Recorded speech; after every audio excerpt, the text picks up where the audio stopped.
여러분 안녕하십니까? 힐링 토크 회복 플러스의 하근수 목사입니다. 안녕하세요. 이지입니다. 목사님, 네. 혹시 시 좋아하시나요? 시는 잘 모르지만 좋아하는데 네. 제가 초등학생 때 중학생 누나가 있는데 네. 학교 숙제인지 시를 쓰는 숙제가 있었는가 봐요. 내가 누나 노트를 보다가 네. 누나가 쓴 시를 봤어요. 짤막한 시인데 이런 시였어요. 그게 아직도 기억나세요? 평생의 기억이. 아주 인상 깊었던 네. 시니까. 겨울인데 밤새 하얀 눈이 가득가득 내렸다. 내가 모를까봐 시? 이게 시였어. 반전이 있는데. 예. 시라고는 뭐니 해도 시편인데 이런 말 들었어요. 네. 시편을 읽지 않고 시를 논하지 말라. 이야, 예. 그 다윗의 아픔, 고난을 그렇죠. 막 토해내는 그 네. 아름다운 구절들, 기도문 같은 다 시잖아요. 네. 네. 사실 시라는 게 쓰기 쉬울 것 같으면서도 쓰기가 어려운 게 시가 아닐까 싶은 네. 생각이 들어요. 작법이나 기술 같은 것들도 물론 필요하겠지만 무엇보다 진심 어린 내용이 담겼을 때 전해지는 그 진한 감동, 여운 네. 이런 게 시의 아주 장점이 아닐까 싶은 생각이 듭니다. 오늘은요, 시를 네. 통해서 치유와 회복을 전하고 계시는 귀한 분이 계시다고 해서 저희가 모셔봤거든요. 시인이자 문학평론가이시죠. 이충재 집사님 모시고 이야기 나눠보겠습니다. 어서 오십시오. 어서 오십시오. 안녕하세요. 반갑습니다. 1994년에 시를 쓰기 시작하여 어느덧 등단 30년째 13권의 시집을 낸 시인 이충재 집사. 신학대학에 진학했지만 문학으로 복음을 전하기로 마음이 바뀌면서 시인의 길을 결단하게 되고 AI가 점점 장성해지는 세상, 위태로워지는 사람들의 가치를 회복해야 하기 위해 시치유연구소를 운영 중이다. 사람들을 위해 공감과 치유의 글을 끊임없이 사색하는 시인 이충재. 시를 통한 그의 회복 스토리를 함께 만나본다. 시인이라고 하시니까 네. 인사도 좀 기적으로 해야 되는 거 아닌가 모르겠네. 좀 톤을 낮춰볼까요? 오늘 참 아름다운 날입니다. 어서 오십시오. 네. 시인이라는데 그 등단은 언제 하신 거예요? 제가 정확히 등단한 연도가 1994년도입니다. 와. 그럼 지금 한 30년 30년 됐네요. 오, 그러셨구나. 네, 중학생 때 어떻게 등단하신 거예요? 등단하시게 된 거예요? 저는 시를 초등학교 6학년 때부터 시를 좋아해요. 아이고 진짜 문학 좋아하셨네 소년이셨군요. 그때부터. 예. 중학교 시절에는 문학의 절정, 시에 굉장히 미쳤다고 그럴까요? 절정이었었죠. 예, 그때 이제 꿈을 갖고 네. 살아오다가 오. 귀한 그 문예부 선생님이 꿈을 심어 주셔서 네. 충전은 10년 뒤에 좋은 시인이 될 수 있을 거라는 꿈을 제게 심어 주셨습니다. 그래서 그 꿈을 갖고 계속 열심히 썼죠. 그리고 10년 뒤에 94년도에 등단을 제가 했습니다. 94년도에 등단하시기까지 계속 시를 쓰셨던 예, 거예요? 계속 썼죠. 예. 우리 누님같이 네. 어렸을 때부터 시를 쓰셨네. 네네. 시만 쓰셨나요? 어떻게? 주로 활동을 시를 어떻게- 많이 썼습니다. 예. 그 당시에는 이제 그 우여곡절이 많이 있었습니다. 중학교 졸업하고 이제 고등학교 공업고등학교를 들어가면서 네. 공고계통으로 이제 그 적성 검사가 나와서 적성 검사가? 진로를 정하려고 했지만 또 제 안에 속에서는 늘 시에 대한 열망, 또 연극 같은 이런 열망 오. 이런 게 늘 있어서 자만 그쪽으로 이탈을 하려고 시도를 했지만 네. 그 당시에는 뭐 가정 환경이 여러 어려우니까 누구 하나 그쪽으로 가이드해 주는 분도 없고 쉽지 않죠. 그래서 그냥 선생님이 정해준 그냥 꿈과 예. 또 선생님들이 정해준 적성 검사에 의해서 공부를 진학했는데 제가 꿈을 이루기 위해서 이제 학교 1학년 마치고 2학년 5월 10일 날 기억하세요, 날짜를. 5월 10일 날 자퇴원서를 내고 학교를 나왔죠. 그 당시에 자퇴 원서 내는 게 이게 쉽지 않으셨을 것 않았습니다. 같은데요. 예. 집안에서도 그렇고. 더군다나 예. 공부면 어려울 때는 예. 너무 좋았죠. 네. 쉽지 않았습니다. 어떻게 그거를 하셨어요? 제가 계속 공부에 대한 열정을 갖고 있었는데 그 선생님 한 분이 그때 이제 안전관리를 가르치는 선생님인데 지금도 그 선생님도 크리스찬이었었어요. 그래서 지금 만나뵐 수가 없는데 어느 날 그 선생님이 이제 이렇게 책을 보시는데 이제 원서를 보시는 거예요. 그래서 스님 저도 그 원서를 좀 공부를 하고 싶은데 그랬더니 그러면 공고에서는 대학 진학할 수 있는 기회가 주어진 짧으니까 네. 힘드니까 학교를 나가라. 혼자 독학을 공부하라. 그 선생님이 저를 그렇게 내보내고 나서 학교에서 많이 시달렸다고 그래요. 학교 선생님인데 학생한테 예. 너는 그러면은 나가서 독학을 해라 권유를 하신 거니까. 그때 같이 그 선생님이 같이 교직에 계셨던 분을 지금도 제가 만나고 있는데 네. 굉장히 저 때문에 어려우셨다고 그래요. 야. 어쨌든 뭐 시를 좋아하고 네. 꿈은 문학 쪽인데 적성은 또 홍보 쪽이었다. 그러니까요. 특별하신 분이신데 예. 네. 어려서부터 시에 관심이 많았다는 게 참 놀랐습니다만 어때요? 시를 쓸 때 뭐 쓰는 작성법이 있는 거예요? 아니면 그냥 뭐 표현되는 대로 하는 겁니까? 어떻게 하는 겁니까? 근데 그 끼라고 그러지 않습니까? 누구에게나 갖고 있는 끼가 있기 때문에 네. 저에게도 사실 어려워서 누구 가르쳐 준 것도 아닌데 특히 제가 그 내성적인 사람이고 또 그다음에 가난을 대물림 받았고 네. 또 저희 친구들이 다 비슷비슷한 환경에 자랐는데 유독 저에게는 생각하고 혼자서 뭔가를 생각을 곱씹는 그런 습관이 있었던 것 같아요. 어렸을 때부터. 네, 예. 그러니까 시인들이 작법부터 요즘은 이제 작법부터 배우지 않습니까? 네. 창작법부터 배우는데 그건 방법은 잘못됐다고 봐요. 시인 안에 그 시를 사랑하는 마음, 사물을 바라보는 마음, 네. 그다음에 사람을 대하는 마음, 그다음에 자연 현상 이런 부분을 먼저 거기에 관심을 갖고 시상이라 그러죠. 네. 시심이 젖어 있으면 네. 그걸 표현하는 것부터 시작을 하고 그다음에 좀 더 아름답게 분명하게 전달하기 위해서 테크닉을 배워야 되는데 네. 좀 이런 부분들이 지금은 이루어지지 않다 보니 모든 시가 획일화되어져 있거나 생명력이 빠져 있거나 어려운 사람이 외로운 사람이 슬픈 사람이 그걸 읽게 됐을 때 공감을 형성하지 못하는 이해 불가능한 시들이 많이 나오는 거거든요. 네. 그래서 그 순서가 좀 바뀌어야 되지 않겠나. 그러면 일단 그런 거 매지 말고 그냥 표현부터 그대로 표현부터 감정의 하셔야죠. 뭐 시편 네. 다윗 같은 예, 많이 읽고 자기 생각을 거기에 접목시키고 내 생각을 마중물 역할을 할 수 있는 글들을 많이 그렇죠. 읽고 그런 환경을 접해봄으로 인해서 뭐 그게 자료가 나와줘야 네. 그걸 이제 배열하고 연을 나누고 행가리를 그 하고는 다음이다. 그 다음 일이죠. 그러니까 테크닉부터 할 게 아니라 예, 예. 사물이나 무엇이든지 느끼는 거를 깊이 생각하고 어떻게 생각을 보면 하죠. 예. 기독교에서 얘기하는 묵상을 묵상. 하는 거네요. 네, 깊은 네. 묵상을. 네. 그리고 나서 써내리고 그 다음에 테크닉이 들어가는. 네, 네, 맞습니다. 예.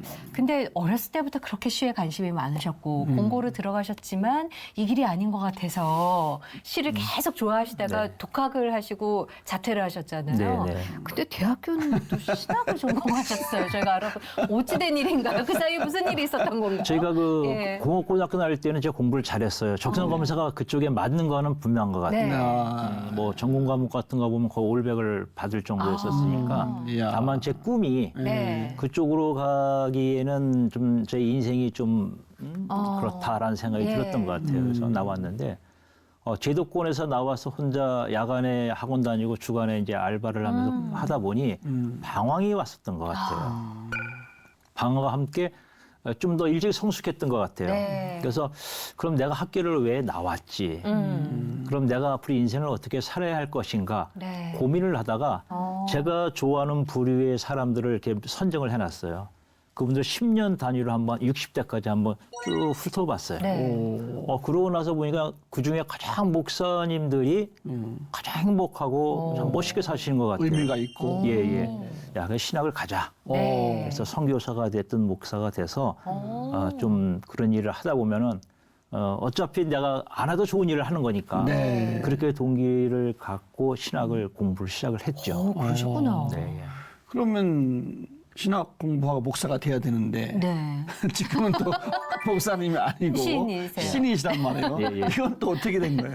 계속 지금 반전인데. 근데 그때도 제가 사실은 뭐 성서에 대한 그런 뭐 교리에 대한 뭐 조직 신학에 대해서 배우면서 은혜 받았던 것보다도 학교 다닐 때도 그랬지만 신학교도 마찬가지였던 것 같아요. 목사님들과 교수님들이 뭔가 신앙관을 이야기해 준 부분에 제가 관심이 많았던 것 같아요. 학교 다닐 때도 선생님들이 뭐 수학이나 영어를 가르쳐 주는 거에 대한 숙지를 하질 않고 네. 졸지 말라고 정신 차리라고 얘기해 줬던 인생담에 제가 관심이 많았어요. 근데 신학교 교수님들이 설교하거나 채플 시간에 할 때도 야, 뭔가 그분들 말씀에서 신앙인의 관, 네. 삶, 어. 생활관 이걸 발견했던 것 같아요. 네. 그러다가 쭉 이제 1학년 마치고 2학년, 3학년, 4학년 오면서 목회 길을 걸어가는 것보다는 하나님이 저에게 주신 달란트인 이 시심을 갖고 시력을 갖고 사회에 나가서 뭔가 소금과 비석을 감당하는 게 좋겠다라고 해서 교육전도사 하다가 제가 그 신학교 일단 시작했었군요. 했었죠, 시작은. 예. 오. 예. 한 몇 년 정도 하셨어요? 그때 한 4년은 했습니다. 오, 예, 예. 제대로 갔었네. 예. 길을. 하다가 이제 예. 그냥을. 방향을 이 신학교 그 졸업장 갖고 사회로 나온 거죠. 그러면 어렸을 때부터 신앙생활을 하셨던 건가요? 어떻게 되세요? 제가 이제 어릴 때는 우리가 친구들 따라서 교회를 많이 가지 않습니까? 네. 먹을 것도 주고 뭐 학용품도 주고 따라가다가 고등학교 1학년 마치고 2학년 똑같습니다. 5월 10일 날 네. 검정고시 제가 공부를 하면서 굉장히 방황을 했습니다. 근데 이제 자초지만 다 말씀을 드릴 수 없지만 방황을 하다가 학원을 안 갔는데 네. 어느 날 갑자기 제가 한경진 목사님의 극동방송국에 한경진 목사님의 설교를 듣고 있더라고요. 집에서. 라디오로. 예, 라디오로. 예. 그때 깨달음이 온 거죠. 부모님한테 죄를 짓는 것 같고. 그래서 이제 가방을 주섬 차려가지고 이제 달려갔습니다. 학원으로? 예, 학원으로. 갔는데 사람들이 이제 물어보잖아요. 왜 안 왔냐, 이제 왔냐. 네. 근데 뒤에서 한 형님 한 분이 이렇게 듣고 있던 분인데 그분이 그냥 얼굴 우락부락 생긴 분이죠. 제 주먹 2개보다 하나 주먹이 더 클 정도로. 수업이 다 끝나서 저를 부르는 거예요. 그건 무슨 혹시 야단을 치려고 그러나. 예. 저를 데리고 영락교회를 가는 거예요. 아, 그분이. 네. 그러니까 그 형님이 그러면서 얘기를 해주시기를 자기가 깡패였다. 그래서 호적에서 자기의 이름이 말수가 되었다. 근데 하나님이 은혜를 주셔서 언젠가는 다시금 자기에게 회복시켜주는 네. 그런 기회를 주실 것이다. 그런 이제 저한테 멘토를 주시면 저를 끌고 계속 영락교회로 공부 끝나고 수요일 되면 또 영락교회로 네. 이런 식으로 저에게 믿음을 주시기 시작했습니다. 그때 이제 믿음이 확고하게 제 안에 들어온 거죠. 학원을 다니면서 형님을 만나고 형님 인도하에 네. 교회를 다시 네, 그렇게 된 거죠. 본격적으로 네. 신앙생활을 하시게 된 네, 거네요. 그렇게 된 거예요. 그러면서 나의 하나님이 고백이 되셨던 때가 있으셨나요? 그 시기에? 이제 그렇게 다니다가 제가 이제 집이 덕소 쪽인데 또 저 일념 선배를 또 우연찮게 선배를 버스에서 만났어요. 그래서 야 그러지 말고 그러면 우리 교회를 한번 나와봐라. 갖고 제가 덕소 교회를 나가면서 어린 나이에 이제 교사를 하기 시작했습니다. 근데 아이들이 잘하셨을 것 같네. 저에게 볼품없는 저에게 선생님하고 따라주는데 굉장히 행복했어요. 저는 이제 구연 동화를 갖고 계속 아이들 동화를 9년 동화를 해주면서 이제 전도하고 네. 그러니까 이런 생활에 반복되어다 보니까 저의 존재감이 자존감이 올라가기 시작하는 거예요. 나도 이렇게 대접을 받고 애들은 선생님 소리를 들을 수 있구나. 그러면서 자연스럽게 이제 하나님을 만나고 예수님 앞에 나의 인생을 이제 의탁하는 그런 계기가 되었다고 봅니다. 그런 것 때문에 어쨌든 신학교까지 가시게 된 거네요. 그죠? 네, 그렇죠. 네. 가셨다가 이제 시인 되신 것은 어렸을 때 시를 좋아했던 꿈을 이루신 거네요, 사실은. 꿈을 이뤘죠. 예. 꿈을 이뤘습니다. 예. 예. 아니, 그 신앙관이 어떻게 보면 집사님의 그 시를 창작하는 그 활동에 있어서 상당히 많은 부분에 영향을 끼치지 않을까 싶은 생각이 드는데 어떠신가요? 전적인 밑에 있는 깔려져 있는 것들이 그 사상이 기독교 사상이라고 보시면 됩니다. 저는 직장 생활을 하든 강의를 하든 뭘 하든 저의 인생의 출발점은 목적은 신앙이라고 생각합니다. 모든 학문을 대할 때 저는 그렇게 고백을 하고 시작을 합니다. 그러다 보니까 제가 등단을 할 때에 이제 돌아가셨던 정규태 선생님 교수라고 그분이 계셨는데 원고를 딱 봤더니 크리스찬이시죠? 딱 그러시더라고요. 좀 네. 뿌듯하셨겠어요. 뿌듯했죠. 한 번도 거기다가 제가 하나님 얘기 저희 시들이 이제 저희 기도 시인 협회에서 사무국장도 오래 했지만 네. 하나님 얘기 이런 단어를 쓰질 않았습니다. 근데 그분들은 신앙인이기 때문에 신앙의 사상과 물을 발견했던 것 같습니다. 네. 그 정도로 저희의 신앙은 시에서 문학에서 삶에서 떠날 수가 없죠. 네. 사실 모든 학문은 시작이 정말 신앙이 뒷받침. 그렇죠. 네. 무슨 뭐 예술도 그래요. 음악도 그렇고 네. 미술도 그렇고 다 배경에는 그런 건데. 여기 또 자료에 보니까 시 치유 연구소를 하신다고 그래요. 네. 시 치유 연구소라는 게 있습니까? 남들이 이제 거대하진 않습니다. 어. 제가 이제 직장 생활을 하다가 좀 쉴 때가 있었어요. 네, 본의 아니게 쉴 때가 있었는데 그때도 제가 이제 의정부 검찰청 자문위원을 좀 하고 좀 서평을 계속 쓰고 있는데 야 이거를 좀 어떻게 좀 인생을 살아갔으면 좋겠나. 좀 문학을 하고 있는데 네. 그래서 시치유 연구소를 좀 만들자. 연구소라고 해서 뭐 거대하게 사무실을 차려놓고 있는 게 아니라 네. 제 집이 연구소입니다. 네. 그래서 이 시 자체가 아까 그 시편 기자가 쓰듯이 시인은 고독하고 아프고 절망을 딛고 일어서는 게 시거든요. 네. 대부분 시들이. 야, 그렇다라 그러면 이 시를 갖고 천부적인 시인의 재능은 갖고 태어나질 못했으니 이 시를 갖고 어떤 역할자가 됐으면 좋겠나. 그래서 소시민들에게 다가가서 시를 갈고 말 걸기를 하자. 그들의 마음을 좀 만져주자. 네. 그렇게 하다 보니까 시치유 연구소를 제가 자칭 만들어서 이렇게 명함을 갖고 강의도 하고 그러고 있습니다. 아, 강의도 하시고. 그러면 그렇게 해서 이렇게 치유된 사례나 뭐 이렇게 뭐 있죠. 기억 남는 예. 분들 좀 있죠. 기억나신 분들 소개 좀 해주시죠. 어떤 분도 여성분인데 자살을 한다고 그러셔요. 우울증이 너무 심해서. 근데 본인이 저한테 이렇게 메신저를 보내는 게 아니고 그 이웃하는 분이 저한테 메시지를 보내서 만날 수는 없으니 계속 인터넷으로 이제 상담을 하는 거죠. 네. 그렇게 해서 회복되어지는 사람들, 자기 용기를 시작하는 사람들. 또 대부분이 이 시를 읽으면서 우는 사람들이 있습니다. 그거는 시인 저자들이 저에게 보내와서 제가 해설을 써주는데 자기보다도 자기 자신의 내면의 세계를 너무 많이 자세하게 읽어줬다라고 해서 펑펑 우시는 분도 계시고 네. 시인들이 사실은 자기 치유가 이루어지는 상태에서 시를 써야 그게 공감을 형성할 수 있거든요. 그렇겠죠. 또 저 역시 마찬가지 제가 그 과거에 살아오면서 역기능증 환경을 시 속에서 녹여내서 극복을 하고 제가 치유를 받고 있으니까 지금 그런 분들이 굉장히 많습니다. 네. 그 다양하겠지만은 시가 이렇게 나오게 될 때 그 고통이나 그 아픔 속에서 나오는 고백하고 네. 뭐 행복하고 뭐 기쁘고 즐거울 때 나오는 고백하고 어느 때 좀 더 멋진 시가 나온다고 전자의 전자죠. 상황이 더 많이 나오죠. 아, 예, 그래서 제가 지난 토요일도 시인들하고 신앙송화사님들을 만났는데 신앙송을 하든지 시를 쓰든지 네. 원작자가 되든지 원작자를 갖고 그거를 좀 아름답게 그려낼 한 빨리 포지션을 정하라라고 이야기를 해드리죠. 왜냐하면 시라고 하는 부분 자체가 절망과 아픔을 딛고 자기 희생을 딛고 나오지 않으면 시는 살아날 수가 없다. 네. 아, 참. 네. 그게 창작하시는 분들의 공통된 이야기인 것 같아요. 네. 근데 예. 그거를 많은 사람들이 내려가더는데 좀 뭐 피와 땀 흘리는 건 좀 싫어하고 피하고 예. 이 화려한 것만 받아보려고 하는 그게 이제 21세기의 시인들 중에 더러 그런 분들이 있어서 좀 아쉬움이 많습니다. 네. 고난이 축복이라는 말이 네. 정말 의미 있는 말 예, 같아요. 받아들이기 쉽진 않지만 한번 경험해 봤을 때 그 크신 하나님의 선물은 또 이루 말을 할 수가 없죠. 그 시를 어렸을 때부터 좋아하셨다고 했는데 좀 내 인생에 영향을 미친 시인이라든가 시 네. 한 편 있으신가요? 어떠세요?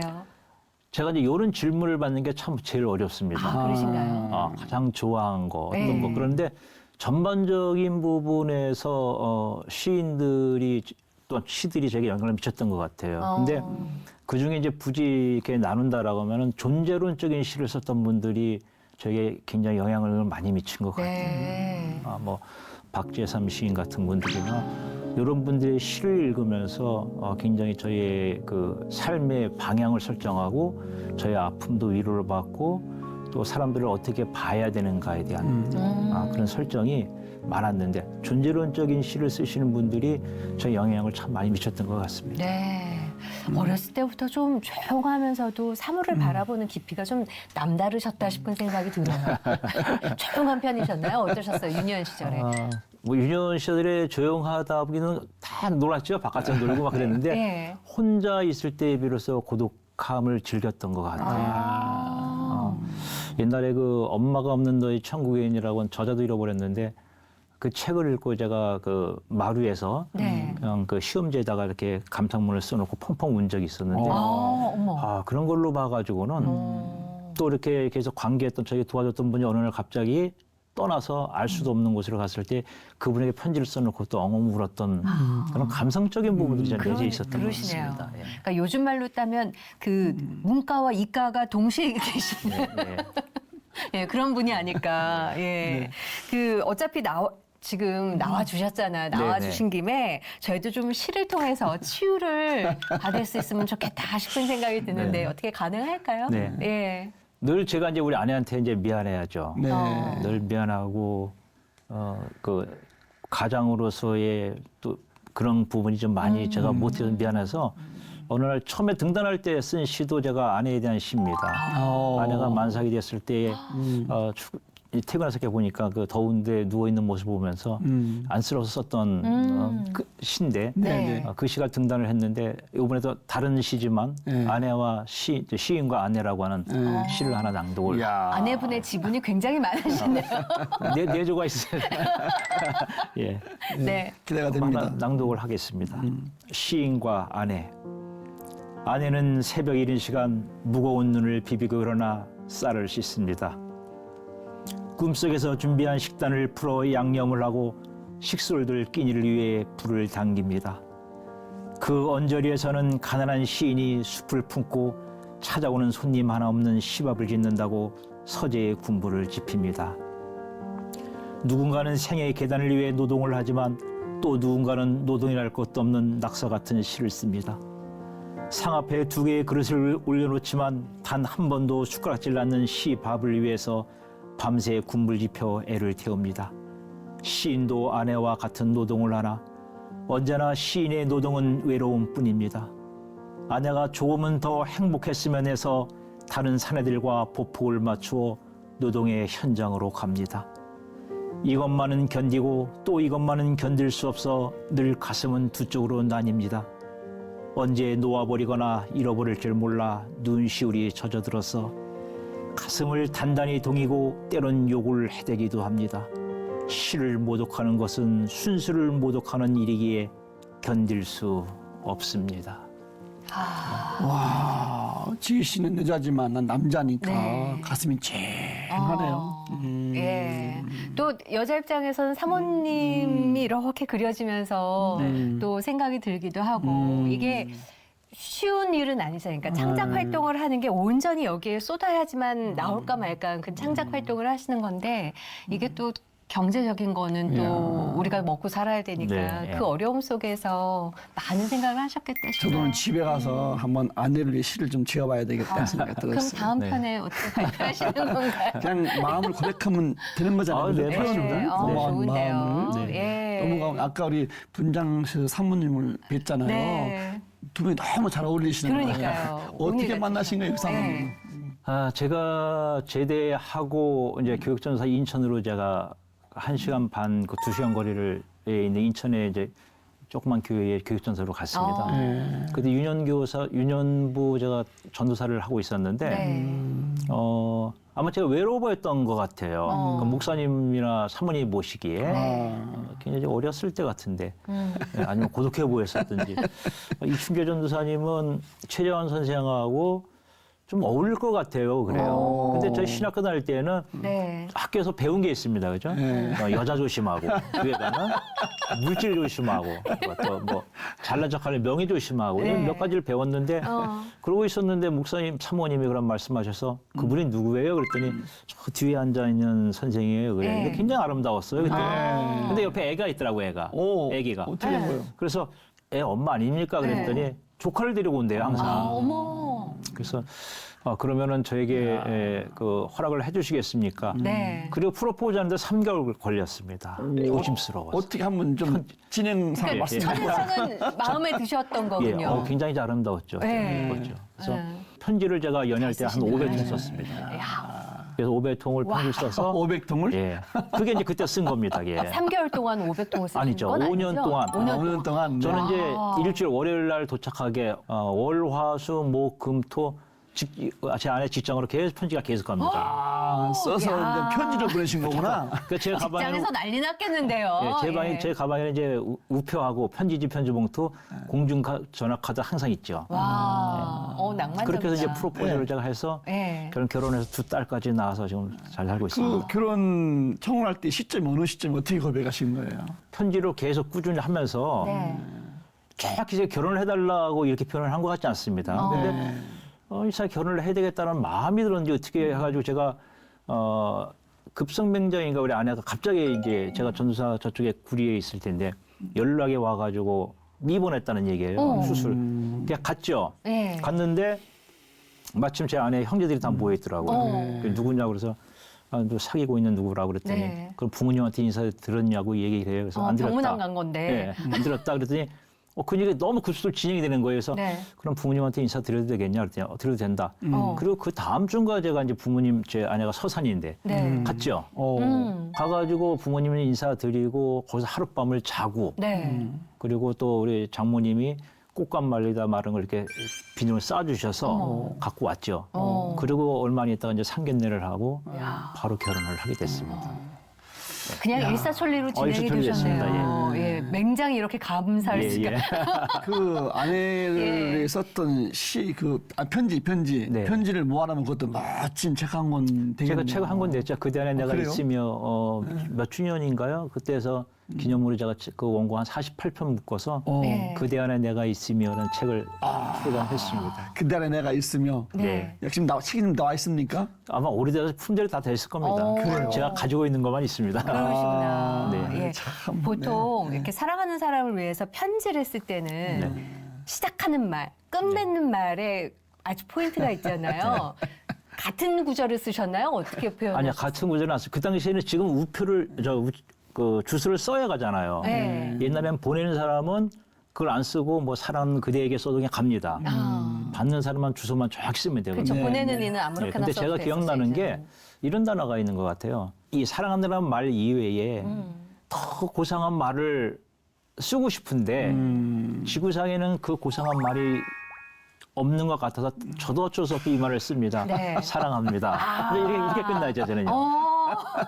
사랑합니다는 사랑합니다인데 그 앞에 전제가 있군요. 네, 전제를 예. 다른 말을 쓰고 싶은데 찾아봤으나 네. 단어가 없는 거예요 이제. 단어가 없기에 예. 사랑합니다. 네, 네. 시인이 쓴 연애 편지는 어떤 편지였을까 참 궁금해지네요. 그러니까요. 네. 그걸 500 지금 다 갖고 계시는 거. 편지는 다 잃어버렸어요. 이사 다니다가요. 네. 그러셨구나. 근데 그때 제가 그 책을 만들기 전에 제본을 해놓은 5권 사랑의 노래라고 제본해놓은 거는 지금도 있습니다. 네. 시 치유를 지금 하신다고 하셨는데 요즘 AI가 시도 써준다, 뭐 글도 써준다, 여러 가지를 많이 시대가 하잖아요. 정말, 네, 그래서 도덕과 윤리가 무너진 때를 우리가 좀 준비를 해야 되는 게 아닐까 싶은 생각이 네. 드는데 어떠세요? 제가 어제 이제 예배 다 마치고 저희 선교회 한 분하고 이제 차를 마시다 그분 AI 전문 직종에 계시는 분인데 물었어요. 예. 자, 이게 앞으로 어떻게 되겠냐. 내가 볼 땐 결론부터 이야기하면은 참 힘들어지는 시대가 될 것이다. 그다음에 전문직에 있는 분들도 똑같은 생각하지 않겠느냐. 네. 똑같은 생각한다는 얘기죠. 그런데 희망은 없다. 어차피 자본주의 국가에서 자본이 밀고 나가게 된다면 무너질 수밖에 없고 다 망가진 상태에서 그때 이제 뭘 찾으려고 애를 쓰고 있는데 그때의 이 판도를 생각해 보면 굉장히 심각하다. 네. 지금도 AI의 전문 직종에 있는 사람들이나 AI를 가볍게 생각하는 사람들은 문제가 심각하거든요. 벌써 그 이전에 사람이 물질화되어져 있고 기계화되어져 있고 문명화되어져 있어서 이기주의, 자기주의, 폭력 뭐 이런 부분들이 공감 형성하는 부분들이 많이 줄어들고 있는데 그러니까 뭐 문학 예술도 거기 하나의 깊이의 대상이 되고 일반 미술도 그렇고 뭐 연극도 그렇고 뭐 모든 부분들이 그렇지 않습니까? 그다음에 이제 유튜브, 이 검증된 유튜브 이런 부분들, 그다음에 요즘 AI가 뭐 로봇을 만드느니 진짜 뭐 식당 가면 이제 그 사람이 배달도 와가지고 해주죠. 맛있게 드세요 그러는데 이제 네. 로봇가 와가지고 그럼 내가 꺼내서 먹고. 네. 근데 주문도 앞으로는 다 기계로 하고. 앞으로는 이 기계에 의해서 로봇에 의해서 사람이 오히려 그 이용을 당하는 온 전쟁에 이미 뭐 드론도 지금 떠 있다시피 그렇게 됐을 때 사람의 가치가 굉장히 그 무가치화되지 않을까. 그래서 교계나 학계가 좀 더 냉철하게 뭔가 이노베이션이 돼야 될 것 같아요. 네. 좀 희생이 따르더라도 그렇게 되지 않으면은 인간 세상의 가치가 참 많이 힘들어지지 않을까. 네. 그래서 저도 그런 분들을 타깃 삼아서 사실은 시치유라고 하는 거대한 담론을 갖고 접근을 하고 있지만 쉽지는 않습니다. 네. 그러고 참 보니까 어려운 문제예요. 그 말씀이 이해가 됩니다. 네. 시치유라는 말이. 네.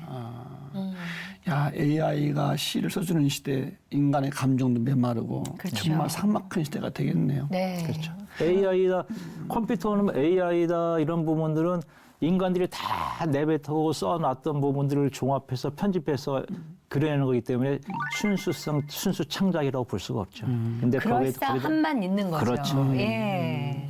그런 시대에 살면서 이런 시대에 우리 교회들에게 또 크리스찬들에게 네. 어떤 말씀을 좀 해주고 싶으세요? 저도 크리스찬이지만 참 한국 교계 기독교를 보면서 굉장히 안타까운 부분들이 많습니다. 많이 울고 싶을 때가 많아요. 기도하다가 또 생각할 때에도 많이 울고 싶을 때가 많아요. 하나님 앞에 펑펑 눈물 쏟아내고 싶은 마음이 많은데 그건 왜 그러냐면 기독교인들 자체가 하나님하고의 거리가 동떨어진 하나의 종교 문화화되어져 있는 시스템 속에서 그것이 하나님을 믿는 신앙이라고 착각을 하고 살아가는 것 같은 느낌을 많이 받습니다. 왜냐하면 요즘에 이제 교회계의 정치 현황이 많이 들어와서 이국법화되어져서 막 싸우고 있는데 제가 그런 사람들한테 그런 얘기를 했어요. 여야를 이야기할 때에 하나님 말씀, 예수님이 오신다라고 하면 예수님 말씀이 들어가면 싸우는 게 그쳐야 되는 게 맞는 거예요. 막 원망하는 게 그쳐야 되는 게 맞는 거예요. 의심하는 게 그쳐야 되는 게 맞는 건데 그런 현상이 이루어지질 않죠. 그러니까 예수님이 이스라엘에 오셔가지고 했을 때에 예수님을 십자가에 못 박았던 그 시대나 지금 자기의 유불리를 따졌을 때에 예수님 말씀이 들어갔을 때에 듣지 않으려고 하는 거나 다름이 없다는 거죠. 그래서 좀 더 순수해졌으면 좋겠어요. 목사님들도 순수해졌고 장로들도 순수하고 그다음에 성도들 순수하되 그 순수성을 좀 성서 말씀 안에서 그다음에 과거의 1, 2세기의 그런 신앙인들의 그런 그 선배들의 그 행적 안에서 좀 순수했으면 좋겠는데 그 순수성이 너무 많이 사라졌다. 지식만 남발되는 거 아닌가. 이게 굉장히 가슴 아픕니다. 지금 그래서 많은 노력들을 하고 계시는 것 같아요. 네. 예, 그 인문학 강의나 목회자 독서 토론회도 운영하고 계신다고 들었어요. 제가 운영은 하지 않지만 이제 강사로 청백을 받아서 하죠. 강의를 예, 제가 하시는구나. 금요일 날은 그 남부경찰서에서 주관하고 있는 비행 청소년들 한 달에 한 번씩 한 12명, 13명들에게 인문학 강의를 하거든요. 예. 그런 그런 게 있고 그다음에 이제 이런 문학 단체에서 그분들은 저를 초대할 때에 시 창작 강의를 해달라고 그러면서 이야기를 합니다. 네. 저의 강의는 60%는 인문학이고 40%가 시 창작 강의입니다. 그렇게 얘기를 하는데 때로는 목회자들이 그 목회 안에서만 있기 때문에 세상을 바라보는 부분들이 좀 이게 뭔가 블라인드화 되어져 있는 바라보기 때문에 저와 같이 세상에서 이렇게 그 소시민들하고 겪으며 생활했던 사람들 이런 사람들 얘기를 책으로 같이 많이 나누죠. 아마 4월 달에도 한 70여 명의 목회자들과 저 시집을 갖고 아마 그 토론을 하시는군요. 될 겁니다. 최근에 보니까 또 시집 또 한 권 나왔어요. 네. 제목이 어머니의 수레. 네. 제목이 참 좋은데 네. 어떤 시입니까, 이 시는? 저 어머니 수레가 총 85편이 실렸는데 85편? 네. 저희 어머니가 8월 23일 날 담도 암 판정을 받으셨어요. 작년이네요. 네. 갑자기 굉장히 건강하신 분인데 그러고 나서 1월 20일 날 제 음력 생일 1월 20일 날 올 1월 20일 날 하나님의 부름을 받으셨습니다. 그때에 이 시를 써야 되겠다고 쓴 게 아니고 제 안에 시가 찾아오는 거예요. 계속 이거를 좀 어머니의 안에 유품화되어진 그런 자료를 남겨야 되겠다라고 했는지 찾아와서 그럼 이걸 한번 순서대로 한번 번호를 매겨서 써볼까? 그래서 그때 나오는 시들이 이게 한 권의 시집으로 묶여진 겁니다. 어머니와의 이별을 통해서 나온 네, 네. 시집인 거네요. 네. 그 어떻게 보면 어머니를 생각하는 사랑 또 이별에 대한 그 아픔이 오롯이 이 시집 한 권에 다 녹여져 있지 않을까 싶은 네. 생각이 드는데 네. 그 이 중에서 제목부터가 약간 울림을 주는 게 네, 있더라고요. 네. 76번이라는 예, 네. 부제가 있는 영원한 이주 네. 예, 라는 시가 있어서 제가 잠시 소개해드려도 괜찮을까요? 네, 괜찮습니다. 예, 읽어보겠습니다. 어머니의 술에 영원한 이주. 어머니, 이삿짐 다 남겨두시고 2024 1월 20 하나님 품에 안기셨다. 천사들 분주했던 손놀림 맺은 후 문 열리는 날 어머니 자식들 손 놓으셨다. 6개월 남짓 일평생 다 못한 마음의 대화 나누고 돌아설 때 어머니 입 닫으시고 눈으로만 전해주시는 안도감. 천국에 문패 하나 달고 작별의 인사말 남기시고 천국 시민 되어 떠나셨다. 어머니 고마웠습니다. 사랑합니다. 다시 만날 날까지 이 땅의 가련한 족속 위에 기도해 주세요. 믿음의 소망 잡고 황량한 시대의 강 건너겠습니다. 이토록 짧은 이별을 염두에 둔 것은 아니지만 속절없이 지나가 버린 모자의 정을 위해 남은 생에 영혼의 밭을 기경하겠습니다. 시시때때로 일어나고 자는 일상 뒤에서 어머니 수고 많으셨습니다. 이제는 편히 쉬세요. 야, 이거를 쓰실 때 그 마음이 어떠셨을까 싶은 생각도 들고. 참 어머니하고 어머니 성격도 이렇게 어머니가 뭐 세심하게 이렇게 하시는 부분이 아니고 굉장히 강하셨던 분이에요. 약간 묵뚝뚝한 네, 예, 예, 어머님이셨나요? 그렇죠. 저도 네. 이제 그런 부분을 닮다 보니 어머니하고 소통이 많지 않았던 것 같은데 어머니가 암 판정을 딱 받고 나서 나눴던 대화들이 다 의미심장한 영적인 대화였던 것 같아요. 어머님이랑. 예, 저하고. 그래서 제가 그 시에도 나오지만 세상의 길은 어머니가 열어주셨고 저를 낳았으니 네. 제가 1989년도 7월 6일 날 제대하면서 군복을 안 벗고 어머니한테 예수님 영접했을 때 어머니가 다음 주부터 갈게. 어머, 그래서, 전도하셨군요. 예, 예, 그래서 전도를 했죠. 그래서 어. 저 시집에 나오지만 세상 길은 어머니가 열어주셨고 천국 길은 아들이 열어드렸고. 그래서 어머니하고 이제 그런 죽음을 앞두고 많은 이야기를 나눴습니다. 어머니가 나 이제 하늘나라 가야 될 것 같다. 또 며칠 뒤에서는 나 하나님 나라 갈까? 그럼 제가 아니 어머니 지금 하나님이 어머니 오시는 걸 반겨하고 있지만 뭔가 어머니를 맞이하기 위한 천사들을 준비한 이게 아직 안 끝난 것 같아요. 좀 더 기다리시면은 네. 다 끝나면은 하나님의 천사들을 불러서 어머니 다 모시고 갈 텐데 그때까지는 그냥 편하게 계세요. 아, 그럴까? 네. 이런 대화. 근데 저 시가 이제 어머니가 샘물 호스피스 병원에 27일 동안 입원하셨다가 마지막 스텐트 시술을 하러 한양대학병원으로 네. 올라오셨는데 계속 가고 싶어 하시는 거예요, 거기를. 그래서 예약을 해놓고 나중에 시간이 지나서 이제 저기 안 떨어지니까 컨디션이 안 좋아지니까. 네. 근데 마침 토요일 날이 제 1월 20일 음력 생일입니다. 그때 이제 가도 된다고 그래서 모시고 이제 다 작별 인사하고 이제 어머니 모시고 가다가 한 2km 남짓해서 어머니가 가신다니까 마음이 편하시던 것 같아요. 네. 가시다가 어머니가 눈을 감으시더라고요. 그래서 다시 이제 세물 호스피스 병원 갔다가 다시 이제 좀 한숨 돌리고 다시 오는 겁니다. 네. 와서 이제 병원을 응급실로 오게 되면은 거리에서 돌아가시면 일단 경찰에 신고를 해서 조사를 좀 받아야 돼요. 그렇죠. 간단하게. 네. 그리고 이제 한양대병원 와서 앰뷸런스 안에 어머니 누워 계시고 그 응급실 의사하고 이야기해서 이제 검안을 해드리는데 응급실 사정이 굉장히 급박하게 돌아가는 겁니다. 네. 뇌출혈 환자 오고. 거기 1시간 남짓 걸렸습니다. 그때 제가 앉아서 대기하면서 쓴 시가 76번 영원한 이주입니다. 그 마지막 때 예. 쓰셨구나. 그러니까 아니 그러면 생일날 돌아가신 거예요? 돌아가신 거죠. 예. 그래서 이 서두에 네. 아들 태어난 날 1월 20일 아. 어머니 짐을 꾸려 세상을 떠나셨다. 네. 나는 이게 무슨 말은 그랬는데 그랬군요. 그랬군요. 근데 날짜를 다 보면 이렇게 기억하세요. 그러니까 아까부터 기억력이 그러니까 뭐 너무 시험 좋으세요. 본 날, 뭐 한 날, 네. 뭐 한 날, 머리가 좋으신 거예요. 잊을 수가 없는 거죠. 제가 방황하지 않게 제 올곧은 길을 계획된 길을 걸어가기 위해서 저에게 은혜를 미쳤던 선생님들 내지 은사들, 네. 그다음에 그 날짜, 요 정도는 제가 잊지 않고 기억을 하고 있죠. 그 제대한 날 어머님을 전도하셨다고 네. 하셨잖아요. 그러면 고등학교 때 자퇴하고 신학대를 가고 이런 결정들은 어머님이 아직 믿기 전이셨을 때였는데 네. 어머님의 반응은 어떠셨어요 그 당시? 저희 어머님은 저희 아버님보다는 적극적이셨어요. 그러니까 그는 어머니가 뭐 신학대 나중에 뭐 권사님으로 있다 돌아가셨지만 뭐 신학대에서 뭘 가르치는지 뭐 잘 모르잖아요. 네. 근데 하시는 말씀이 아버님은 힘들어 하시는데 어머님은 야, 하늘이 무너져도 솟아날 구멍이 있겠지. 네가 원한다고 하면 해봐라. 아들을 믿어. 저희 어머님은 그런 식으로 밀어주시는 거였었어요.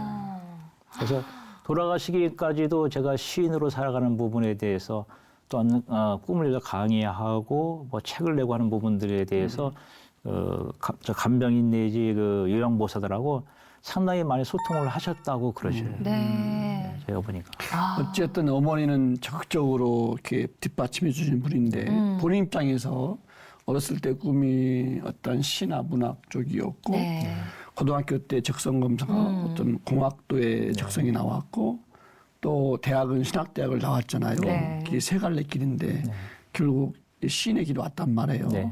어떠세요? 본인이 볼 때는 뭐 아쉬움이 남는다든지 아니면 장단점이 뭐 어떻게 생각하세요? 아쉬움은 전혀 없습니다. 그렇습니까? 예, 전혀 네. 없습니다. 지금 오히려 감사한 게 요즘에 그 공감 능력이 떨어지고 대인 관계에 잠깐 단절되어지는 부분들을 보면서 이걸 때에 좀 힘들지 않게 저에게 시인의 꿈을 심어줘서 더 깊이 혼자 고독을 즐기면서 시대를 진단할 수 있게 만들지 않았나. 네. 굉장히 행복하고 감사합니다.